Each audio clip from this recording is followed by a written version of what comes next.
Моето име е Зуле Михаилова, оделенски наставник во основното училиште Даме Груев, село Куклиш, Струмица. Која е целта на овој час? Целта на овој час не е да научиме за бројот кај именките. Што ќе ни биде потребно за овој час? За овој час ни е потребно учебникот по македонски јазик, тетрадка и молив. Ајде најпрво, деца, да се потсетиме што беа тоа именки. Именки се зборови, што означуваат имиња, предмети, суштества, нешто што чувствуваме или нешто замислуваме. Пример: цвеќе, маче, куче, балон. Ајде деца, продолжите вие со набројување. Набројте барем уште по 5 именки. Одиме понатаму. Во следните реченици пронајдете ги именките. Тоа е, драги деца, задача за вас. Овој фустан е многу убав.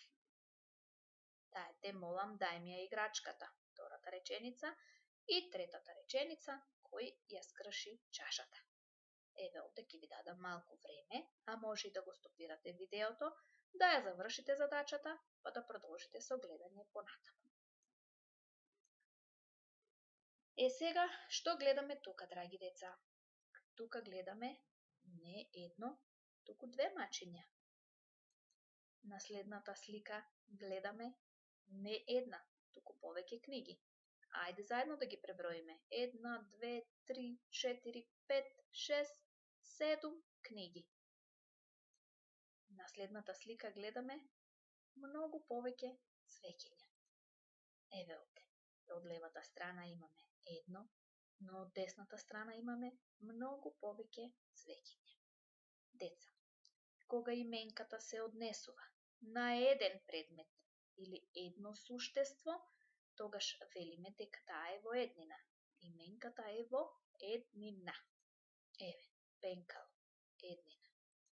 Коњ, именка во еднина, бидејќи се однесува само на еден коњ. А ако пак именката е употребена за повеќе предмети или суштества, тогаш велиме дека именката е во множина. Пенкала, повеќе пенкала, не едно. Коњи. Еве овде. Гледате, деца? Од лево балон, еден балон, значи еднина.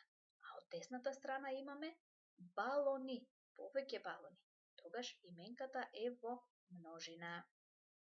Значи, деца, во македонскиот јазик, кај именките има два броја. Еднина и множина. Тоа можете да го запишете во вашите тетрадки. Еве сега понатаму да играме една игра. Од едната страна ни се напишани именките во еднина. Другата страна ние треба да ги направиме именките да бидат во множина. Ајде сега. Одиме најпрво со првата именка. Именката компјутер. Како ќе биде множина? Како, деца? Компјутери. Така? Ајде одиме понатаму. Стол. Што мислите? Како ќе биде, деца, во множина? Да видиме. Столови. Дали исто мислите и вие, деца? Третата именка е именката маса. Да видиме како ќе биде во множина. Маси. Повеќе маси. Четвртата именка кревет. Како ќе биде во множина? Кревети. Дали исто размислувате, деца? Дали исто одговарате и вие?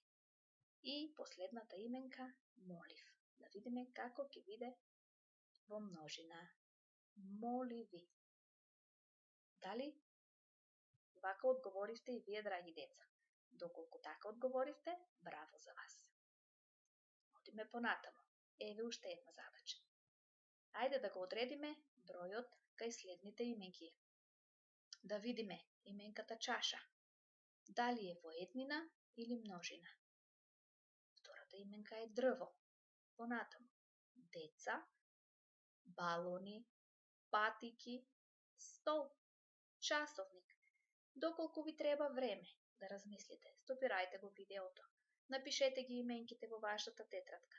Потоа, напишете го бројот на именката.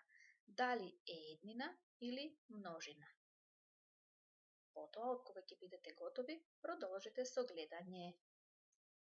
Еве го овде одговорот. Чаша е именка во еднина. Дрво, еднина или множина, деца? Еднина секако. Именката деца е во множина. Именката балони е исто така во множина, бидејќи се мисли на повеќе балони, не еден, повеќе. Патики, множина. Стол, еден стол, тоа е еднина. И именката часовник е исто така во еднина. Еве деца, една задача за вас дома. Да го определите бројот на именките од стихотворбата Доцна есен. Значи, ги наоѓате кои се именките. Ги запишувате на едната страна, а потоа ги ставате на местото каде што треба да бидат. Дали именката е во еднина? Доколку е во еднина, ја пишувате овде. Доколку е множина, ја пишувате во графата за множина. Тоа ќе го сработите дома сами, драги деца. Се надевам дека нема да ви биде тешко.